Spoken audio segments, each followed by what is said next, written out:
Captain Jake Morrison stood on the bridge of the UES Defiance, watching the stars through the main viewing screen. The ship had been on patrol for 3 months now, moving through the outer edges of human space. It was supposed to be a quiet mission, just checking on mining stations and trade routes. Nothing exciting ever happened out here. The Defiance was one of humanity's newest ships. It carried 200 crew members and had the best weapons and shields that Earth could build. Jake had been captain for 5 years, and he was proud of his ship and crew. They worked well together, like a family. "Captain, we're getting some strange readings on the long-range scanners," said First Officer Lisa Kane. She was sitting at her station looking worried. Lisa had been with Jake for 3 years, and he trusted her judgment completely. Jake walked over to look at her screen. The numbers didn't make sense. There were massive energy signatures coming from empty space about 2 light hours away. The readings were unlike anything in their computer files. "Could be a solar storm," suggested Lieutenant Ben Torres from the navigation station. He was young but smart, fresh out of the academy. "No, this is different," Lisa said, shaking her head. "The energy patterns are too organized, too precise. It's almost like they're artificial." Jake felt a cold feeling in his stomach. In 30 years of space travel, he had learned to trust his instincts. Something was very wrong here. "I'll stop," he ordered. "Bring us to yellow alert. I want full scans of that area." The bridge crew moved quickly to follow his orders. The Defiance slowed to a stop and the scanning equipment began working at full power. Jake could hear the quiet hum of the machines as they searched the darkness. "Head, Captain," called out Ensign Amy Parker from the communications station. "I'm picking up some kind of interference. It's blocking our long-range communications." Before Jake could respond, the space in front of them began to change. The stars seemed to bend and twist, like looking through water. Then cracks appeared, in the darkness itself glowing with a strange blue light. "What in the hell is that?" whispered Lieutenant Torres. The cracks grew wider, and something began to come through. First 1 ship, then 10, then hundreds. They were unlike anything Jake had ever seen. The alien vessels looked like they were made of crystal and light. They were beautiful and terrifying at the same time. "How many?" Jake asked, his voice steady despite his fear.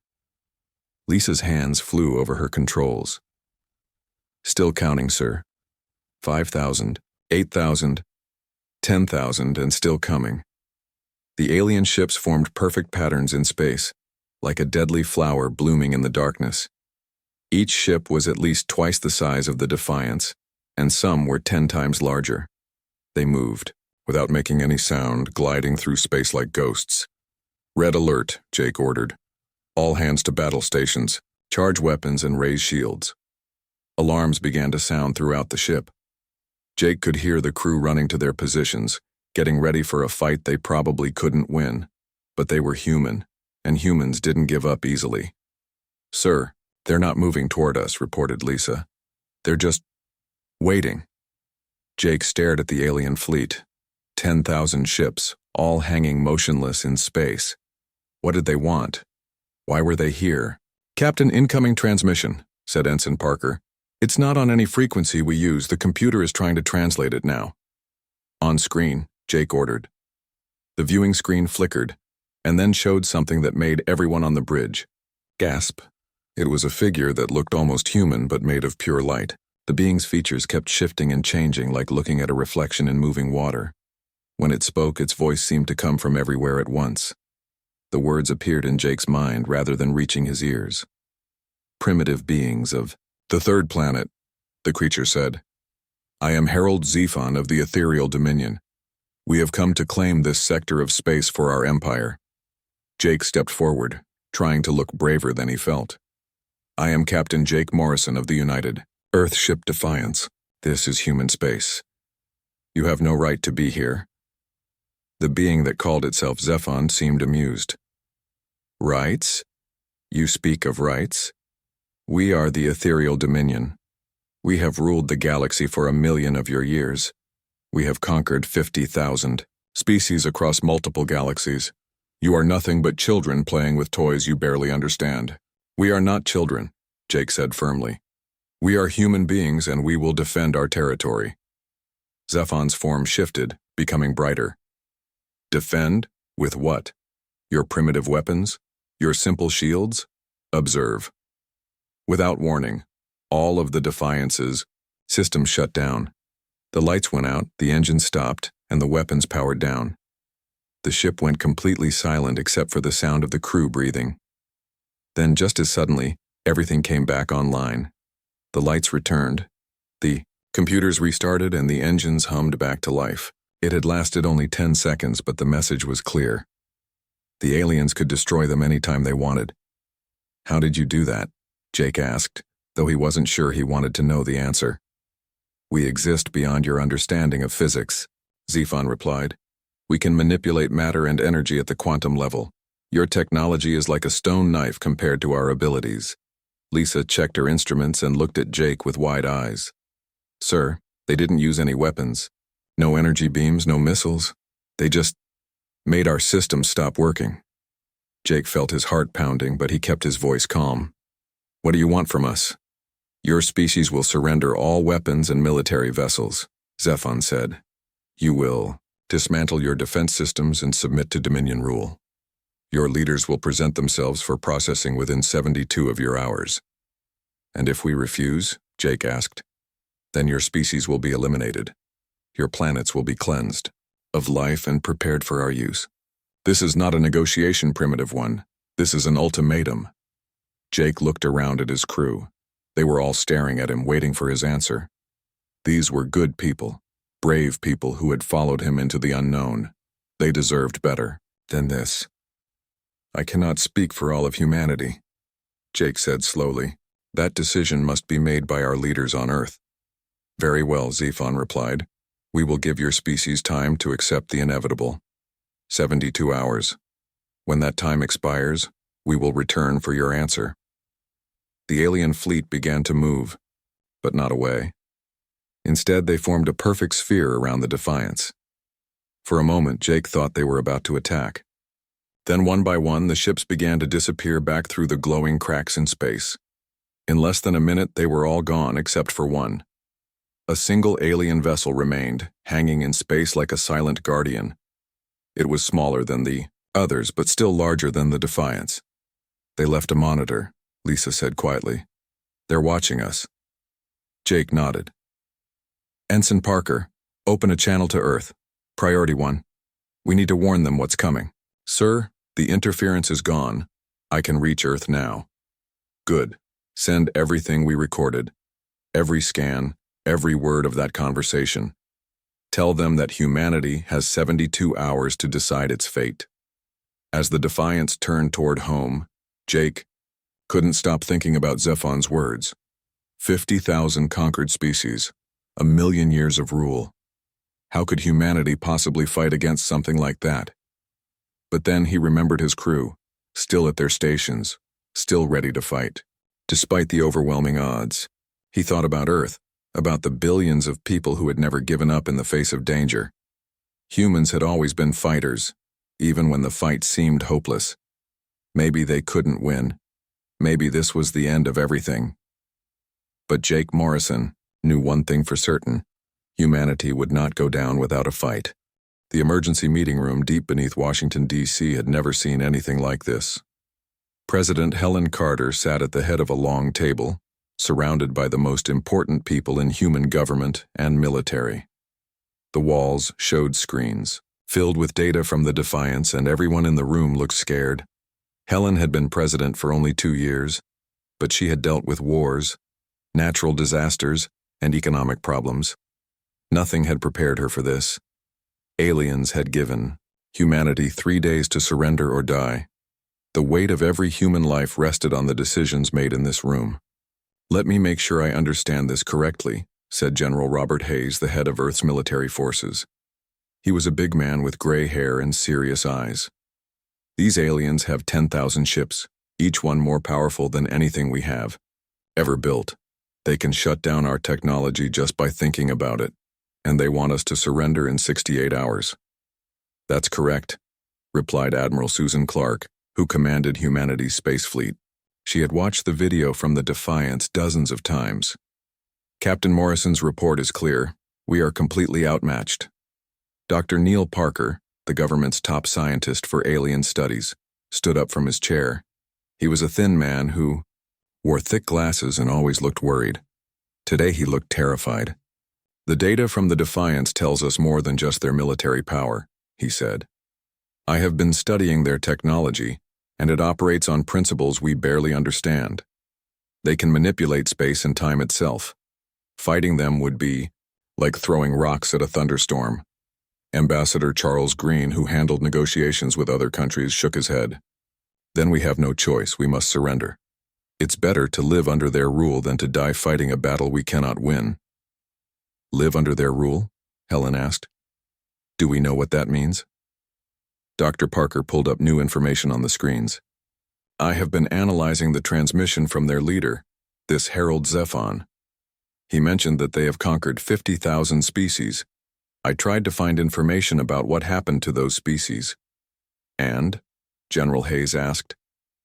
I found evidence of 12 different civilizations that the ethereal dominion conquered in the past 1,000 years, Dr. Parker said quietly. None of them exist anymore. The room went silent. Helen felt her heart sink as she realized what he meant. Explain, she said.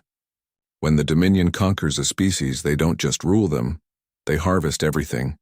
They take all the resources from the planets. They use the population as slaves for a few decades. Then, when the planets are empty and the people are no longer useful, they eliminate them completely. Ambassador Green's face went pale. You mean they kill everyone? Worse, Dr. Parker replied. They erase all evidence that the species ever existed. They change the planets to suit their own needs. Within 50 years, there is nothing left to show that anyone ever lived there. General Hayes slammed his fist on the table. Then surrender is not an option either. We're dead whether we fight or give up. Helen looked around the table at the frightened faces of her advisors.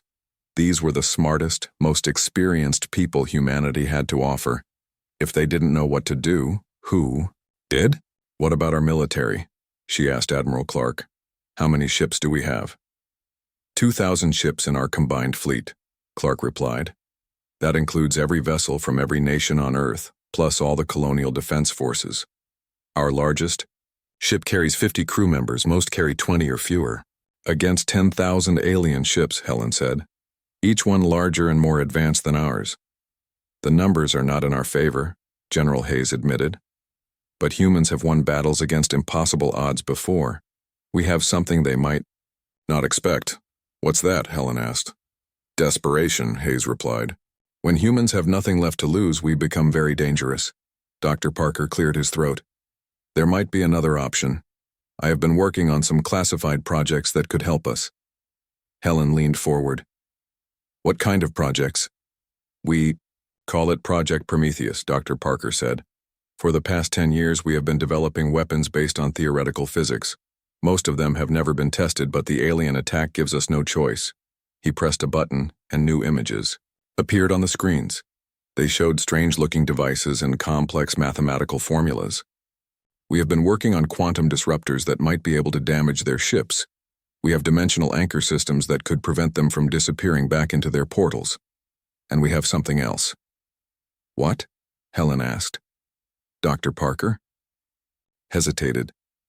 We call it the Genesis Protocol. It's a way to turn our own sun into a weapon.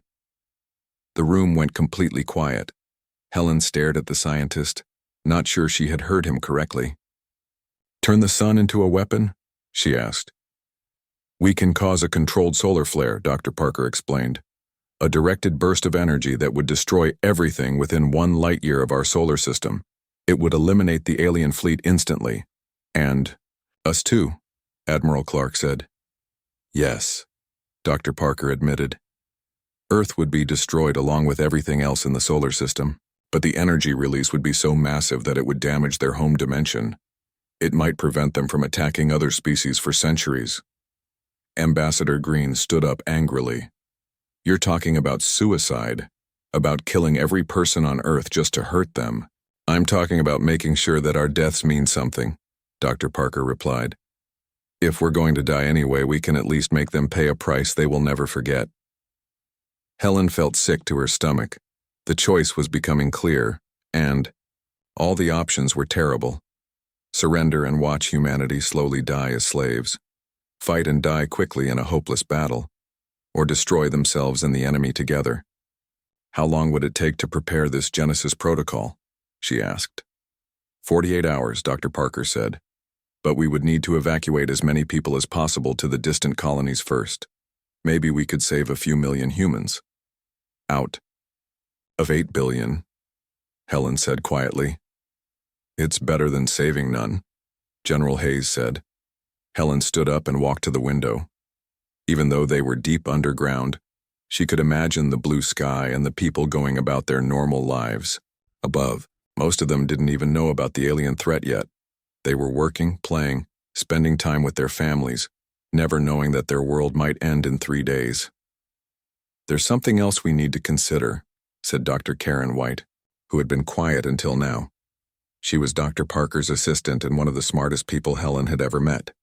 The aliens left a monitoring probe. They're watching us right now. What does that mean? Helen asked. It means they know we're preparing for something, Dr. White replied. They're studying our technology, our defenses, maybe even listening to our communications. They want to see what we'll do. Why would they care? Ambassador Green asked. They're so much more powerful than us. Because they're curious, Dr. White said. Think about it. They've conquered 50,000 species, but those species probably all surrendered or died quickly. We're different. We're still talking about fighting back even though we know we can't win. That might be something they've never seen before. Helen returned to her seat. The weight of the decision was crushing, but she was the president. The choice was hers to make. I want to hear from everyone, she said. We have 3 options. Surrender and hope they show mercy. Fight with conventional weapons and probably lose quickly, or activate this Genesis protocol and take them with us when we die. I need to know what each of you thinks we should do. One by one, her advisors gave their opinions. Some wanted to surrender, others wanted to fight. A few supported the Genesis protocol. But as Helen listened to them argue, she realized that there was really only one choice a human could make. Humanity had never been a species that gave up without a fight. Captain Jake Morrison watched from the bridge of the Defiance as Earth grew larger on the viewing screen. The blue and white planet looked peaceful, but he knew that beneath its calm surface, humanity was preparing for war. The trip back from the Outer Rim had taken 18 hours and every minute felt like a lifetime. Captain, we're receiving orders from Earth Command, reported Ensign Parker. They want us to dock at Luna Station immediately for emergency modifications. Jake nodded. Luna Station was humanity's largest space construction facility, built in orbit around the moon. If they were going to modify the Defiance, that was the best place to do it. Take us in, he ordered, and patch me through to Admiral Clark. The screen flickered and Admiral Clark's face appeared. She looked tired, like she hadn't slept in days. Behind her, Jake could see people running back and forth carrying equipment and shouting orders. Captain Morrison, she said. Good to have you back. We're going to install some new weapons on your ship, equipment that has never been tested in real combat. What kind of equipment? Jake asked. Quantum disruptors, Clark replied. Dr. Parker's team has been working on them for years. They might be able to damage the alien ships. We're also installing dimensional anchor generators. Dimensional anchors? They create a field that prevents the aliens from disappearing back into their portals, Clark explained. At least that's what the computer models say. Like I said, none of this has been tested. Jake felt a cold chill. Humanity was gambling. Everything on weapons that might not even work. But what choice did they have? How long for the modifications, he asked. 12 hours, Clark said. We're working around the clock. Every ship in the fleet is getting the same upgrades. It's our only hope. The transmission ended and Jake turned to his crew. They were all listening, and he could see the fear in their eyes mixed with determination. You heard the Admiral, he said. We're going to be the first humans to test these new weapons against the aliens. Anyone who wants to transfer to another assignment can do so now. No shame in it. Nobody moved. First Officer Lisa Kane spoke for all of them. "With respect, sir, we're staying with the Defiance. We've come this far together." Jake smiled. He was proud of his crew, and proud to be human. Meanwhile, deep beneath the surface of Earth, Dr. Karen White was working in a laboratory that most people didn't know existed. The Genesis Protocol facility was hidden under a mountain in Colorado, protected by layers of rock and metal.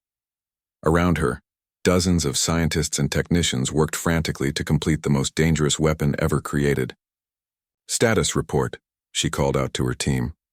"Solar targeting system is online," reported Dr. Pete Collins, her second in command. "We can focus the energy beam anywhere within a light-year radius.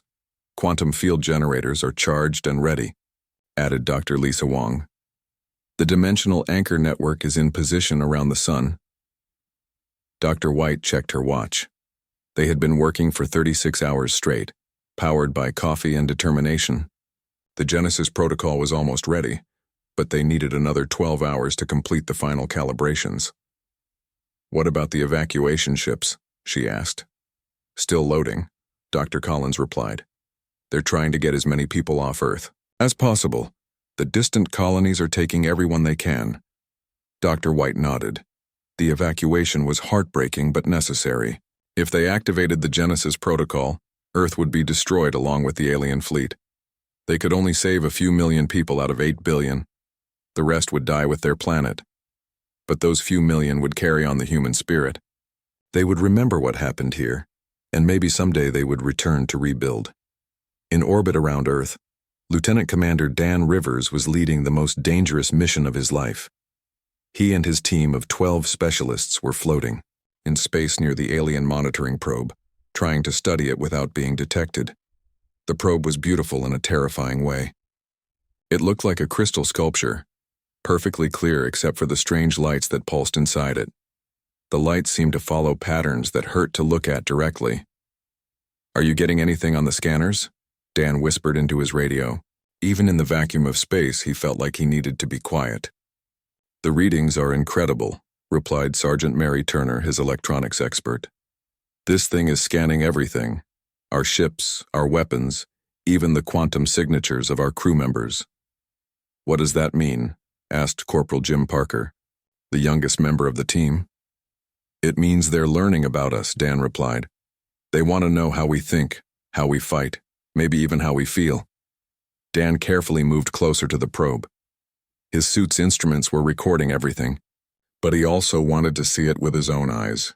As he got closer, the lights inside the crystal began to pulse faster. "Commander, you need to see this," Turner said urgently. "The probe is sending information somewhere, a lot of information." "Where?" "I don't know, but it's not going to the alien fleet. It's going somewhere else, somewhere far away." Dan realized what this meant. The probe wasn't just watching them for the fleet that was coming back. It was reporting to the alien homeworld, telling them everything about humanity. "We need to get back to the ship," he said. "Command needs to know about this." As they flew back toward the human fleet, Dan couldn't stop thinking about what they had discovered. The aliens weren't just planning to conquer humanity. They were studying them, learning from them, preparing for something bigger. Back on Earth, President Helen Carter stood in the main control room of the Genesis Protocol facility. She had come to see the weapon that might save humanity, even if it destroyed their world. "It's really possible?" she asked Dr. White. "We can turn the sun into a weapon?" "The physics work," Dr. White replied. "We inject quantum particles into the sun's core, causing a controlled fusion reaction. The energy release will be directed toward the alien fleet. It will destroy everything within a light year, including Earth." "Including Earth," Dr. White confirmed. "The inner planets will be vaporized instantly. The outer planets will be burned to nothing. Only the distant colonies will survive." Helen looked at the control panel that would end her world. It was surprisingly simple, just a few switches and a single red button. Something so small to cause something so massive. "How many people are we evacuating?" she asked. 4 million, replied General Hayes, who had joined them. "It's all the ships can carry, the rest die with me," Helen finished. "I understand." General Hayes looked surprised. Madam President, you don't have to stay. You could go with the evacuation ships. No, Helen said firmly. If billions of people are going to die defending humanity, their president should die with them. Someone needs to activate the Genesis protocol manually, and it should be me. Doctor, White spoke up. Actually, the system can be activated remotely. You don't have to stay. Helen shook her head. Yes, I do. Someone needs to be here to make sure it works. Someone needs to send the final message to the aliens before we destroy them. And someone needs to stay with the people who can't escape. Outside, the facility, the sky was filled with ships. Evacuation vessels were carrying people to the distant colonies, while military ships prepared for the final battle. The alien fleet would return in 18 hours, and humanity would be ready. Captain Morrison finished watching his ship being modified at Luna Station. The Defiance now carried weapons that might be able to hurt the aliens, but he knew the odds were still against them. The human fleet had 2,000 ships against 10,000 alien vessels.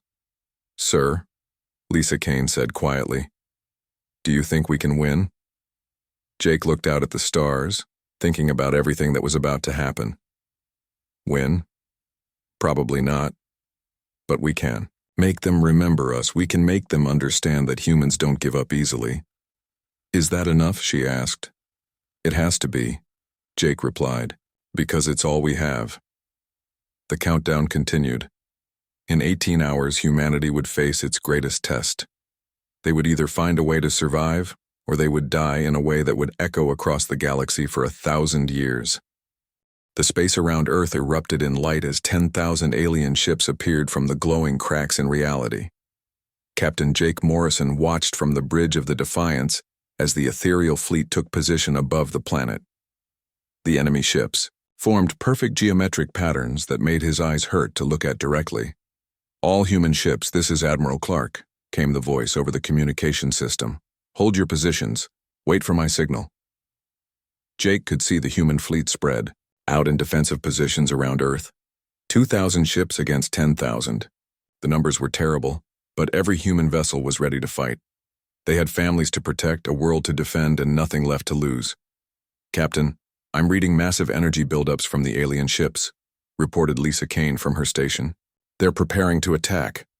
The largest alien vessel, a crystal ship the size of a city, moved forward from the fleet. Jake recognized it as the same type of ship that had carried Harold Zephon. The being's voice filled the bridge, speaking directly into their minds. Humans of Earth, Zephon said, his voice cold and emotionless. Your time has expired. You will surrender now or face extinction. Admiral Clark's response came immediately over the fleet communications. This is Admiral Susan Clark of the United Earth Defense Force. We reject your ultimatum. Earth will not surrender. There was a pause, and Jake could almost feel Zephon's surprise across the emptiness of space. You choose death over submission? The alien asked. Even now, when you can see the power arrayed against you? We choose freedom, Clark replied. And we choose to fight. Zephon's response was swift and terrible. Then you will die. The alien fleet opened fire. Beams of energy that looked like liquid light shot from their ships toward the human vessels. The first wave of attacks hit the outer defensive line, and Jake watched in horror as human ships exploded in brilliant flashes. All ships, attack, Admiral Clark shouted. Make them pay for every one of us. The human fleet charged forward, their new quantum weapons firing at the alien ships. Jake saw the first quantum disruptor beam hit an alien vessel, and for a moment nothing happened. Then the alien ship flickered and began to come apart at the edges. It works, Lisa shouted. The quantum disruptors are working. But for every alien ship they destroyed, humanity lost 10 of their own. The aliens' weapons cut through human shields and armor like they were made of paper. Jake watched the UES Liberty explode, taking all 50 crew members with it. Then the UES Victory, then the UES Honor. Captain, we're receiving a priority message from Lieutenant Commander Rivers, reported Ensign Parker. He says he's discovered something important about the alien ships. Put him through, Jake ordered. Dan Rivers' voice crackled over the communications. Captain, I've been studying the alien technology. Their ships can phase in and out of normal space, but there's a pattern to it. They can only stay phased out for 30 seconds at a time. What does that mean? Jake asked. It means we can predict when they'll be solid again, Dan replied. If we time our attacks right, we can hit them when they can't dodge. Jake smiled, grimly. It wasn't much, but it was something. All ships, this is Morrison. Time your attacks for 30-second intervals. Hit them when they rematerialize. The human fleet began to coordinate their attacks, waiting for the alien ships to become solid before firing. The strategy worked, and more alien vessels began to explode. But it wasn't enough. The human fleet was being destroyed faster than they could fight back. Sir, we've lost half our ships, Lisa reported. Admiral Clark is ordering all remaining vessels to make suicide runs. Jake understood. The quantum disruptors were more effective at close range, but getting close to the alien ships meant certain death.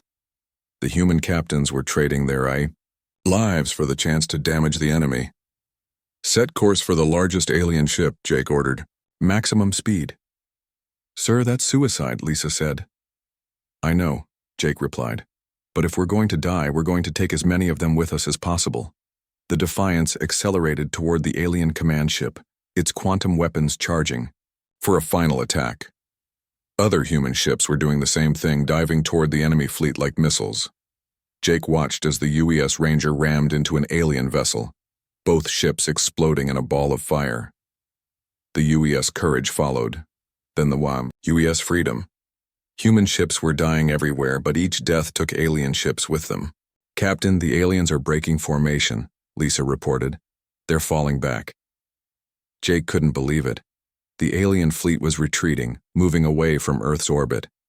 For the first time in the battle, human ships were chasing the enemy instead of being chased. But the victory was short-lived. Salfon's voice filled the communications again, and this time he sounded angry. Impressive, the alien leader said. Your species fights with more courage than we expected. But courage is not enough. The alien ships stopped retreating and began to glow with a different kind of light. Jake realized with horror that they were preparing for a planetary bombardment. They're going to attack Earth directly, he said. Massive energy beams shot down from the alien fleet toward the planet's surface. The beams were so powerful that they lit up the night side of Earth like daylight. Jake could see the atmosphere burning where the beams hit. No! Lisa screamed. Jake watched helplessly as the energy beams carved through Earth's cities. He could see the lights of New York, London, and Tokyo going dark one by one. Billions of people were dying, and there was nothing he could do to stop it. This is the price of defiance, Zephon said coldly. Your world burns because you chose to fight instead of surrender. But even as Earth burned, the human fleet continued to attack. The remaining ships, barely 300 now, threw themselves at the alien fleet with desperate fury. They had nothing left to lose and everything to avenge. Captain Morrison brought the Defiance within range of the alien command ship and fired every weapon he had. The quantum disruptors tore into the alien vessel's hull, and for a moment, Jake thought they might actually destroy it. Then the alien ship fired back. The beam cut through the Defiance's shields and hull like they were made of tissue paper. The bridge filled with smoke and sparks, and Jake could hear the screams of his crew. Hull breach on decks 3 through 7, Lisa reported, blood running down her face. We're losing atmosphere. Emergency power to weapons, Jake ordered. One more shot. The Defiance's quantum disruptors fired again, and this time the alien command ship exploded in a brilliant flash of light. Jake felt a moment of satisfaction, but it was brief. The Defiance was dying, and there were still thousands of alien ships left. Captain, I'm reading massive energy buildup from Earth, reported Ensign Parker. It's coming from the Genesis Protocol facility. Jake realized what was happening. President Carter was preparing to activate the ultimate weapon. The sun itself was about to become humanity's final strike against the aliens. All ships, this is Morrison, he broadcast to the surviving human vessels. Get as far from Earth as possible. The Genesis Protocol is activating. The remaining human ships began to retreat, but Jake knew most of them wouldn't make it far enough. In time, the explosion would destroy everything within a light year of the sun. "Sir, we're not going to make it," Lisa said quietly. Jake looked around at his crew. These brave people had followed him into the impossible, and now they were all going to die together. But they had fought well and they had hurt the enemy. "It's been an honor serving with all of you," he said. The Defiance continued to drift through space, damaged beyond repair but still firing at any alien ship that came within range. Around them, the battle continued as the last human ships fought to the end. And deep beneath Earth's surface, President Carter prepared to make the final choice that would determine humanity's legacy among the stars. President Helen Carter stood alone in the Genesis Protocol control room, deep beneath the burning surface of Earth. Above her, the planet was dying. The alien energy beams had turned cities into ash and boiled the oceans. The screams of 8 billion people echoed in her mind, but she forced herself to stay focused on the task ahead. Dr. Karen White had evacuated with the last group of scientists an hour ago. She had begged Helen to come with them, but the president had refused. Someone needed to stay behind to activate the weapon manually. Someone needed to make sure it worked, and someone needed to send humanity's final message to the universe. The control panel in front of her showed the status of the Genesis Protocol. All systems were green. The quantum field generators around the sun were charged and ready. The dimensional anchor network was in position. With the press of a single button, she could turn their star into the most powerful weapon ever created. But first, she had something to say. Helen walked to the communications console and began recording. This message would be broadcast on every frequency, sent to every human colony and transmitted directly to the alien fleet. It would be humanity's last words to the galaxy. "This is President Helen Carter of Earth," she began, her voice calm and steady despite the chaos above. "To any humans who might survive this day and to the aliens who thought they could break our spirit, I want you to understand what happened here." She paused, thinking about the right words. This message would outlive her, outlive Earth, maybe even outlive the human species. It had to be perfect. 72 hours ago, the ethereal dominion came to our world and demanded our surrender. They told us we were primitive. They said we were nothing compared to their power. They gave us a choice: submit or die. Helen looked at the screens showing the destruction above. Entire continents were on fire. The atmosphere was glowing with heat from the alien weapons. But even now she could see human ships still fighting, still attacking the enemy fleet. They were right about one thing, she continued. We are not as advanced as they are. Our technology is simple compared to theirs. Our ships are smaller, our weapons weaker. By any logical measure, we should have surrendered immediately. The facility shook as another alien beam struck somewhere above. Dust fell from the ceiling, but Helen kept talking. But they made one critical mistake. They assumed that survival was our highest priority. They thought that fear of death would make us kneel before them. They believed that showing us their power would break our will to resist. Helen smiled, thinking about Captain Morrison and his crew, about Admiral Clark and the fleet, about all the brave men and women who had chosen to fight instead of surrender. They were wrong. We are human beings. We do not kneel. We do not break. And we do not go quietly into the night. She walked to the Genesis Protocol controls, her finger hovering over the activation switch. The ethereal dominion has conquered 50,000 species across the galaxy. They have destroyed civilizations that were older and wiser than ours. They have never been defeated, never been challenged, never been made to pay a price for their cruelty. The communications console showed that her message was being received by human colonies across the galaxy. In distant star systems, the last survivors of humanity were listening to their president's final words. Today that changes. Today they learn that some species cannot be conquered. Today they discover that there are fates worse than death, and one of them is awakening the fury of a race that refuses to surrender. Helen pressed the first button, initializing the Genesis Protocol sequence.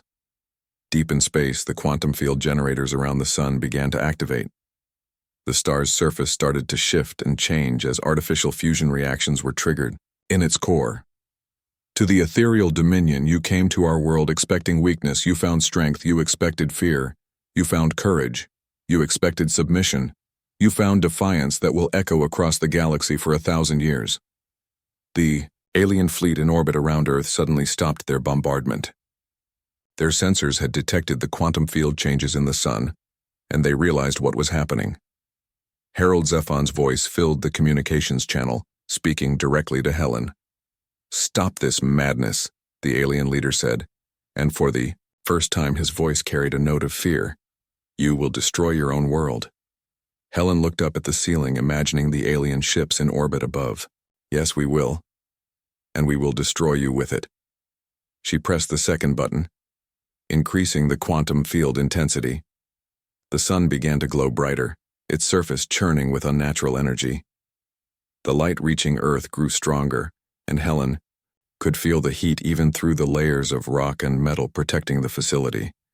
"You see, Zephon," she said, still broadcasting to the entire galaxy, "you made the mistake of thinking that humans value our lives more than our freedom. You thought we would choose survival over dignity. You were wrong." The alien fleet began to retreat, trying to escape to their dimensional portals, but the dimensional anchor systems activated, trapping them in normal space. They could not run. They could not hide. They could only wait for what was coming. To the humans listening to this message in distant colonies, Helen continued, "Remember this day. Remember that when faced with extinction, your species chose to fight. Remember that we did not die as slaves, but as free people defending our home." She pressed the third button, and the sun's core began the final phase of the Genesis protocol. The quantum reactions were building toward a massive, directed explosion that would sterilize everything within a light year. And to any other species in the galaxy who might face the ethereal dominion in the future, know this: they are not invincible. They can be hurt. They can be defeated. And sometimes the only way to win is to make sure your enemy pays such a terrible price for victory that they never want to fight again. The facility shook violently as the quantum fields reached critical intensity. Helen could hear the structure groaning around her, stressed beyond its limits by the forces being unleashed above. "My name is Helen Carter. I was the president of the human race. And this is Earth's final transmission." She looked at the final button, the one that would trigger the solar flare and end everything. Her hand was steady as she reached for it. "To the ethereal dominion, you wanted to add humanity to your list of conquered species. Instead, you will remember us as the race that taught you the true meaning of fear. You have sealed your doom because you have awakened something far more dangerous than any weapon." Helen pressed the final button. "You have awakened the fury of humanity." The sun exploded. The directed solar flare erupted from the star's surface with the force of 1,000 supernovas.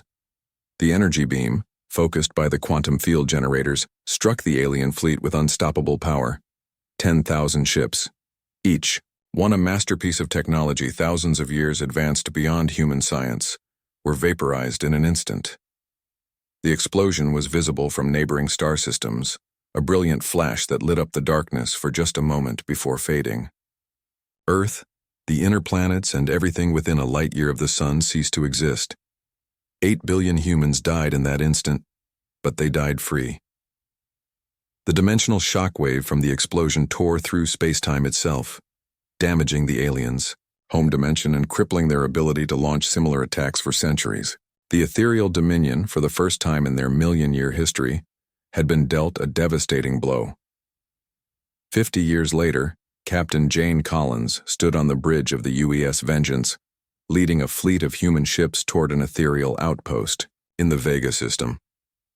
The descendants of the evacuated colonists had spent 5 decades building new ships, new weapons, and new hope. "All ships, this is Collins," she broadcast to her fleet. "Remember Earth. Remember President Carter. Remember that we are the children of those who chose death over slavery." As the human fleet attacked the alien outpost, Jane's crew recited the words that had become humanity's battle cry, the final words of their last president. "You have sealed your doom because you have awakened the fury of humanity." The war for the galaxy had begun, and humanity intended to win it.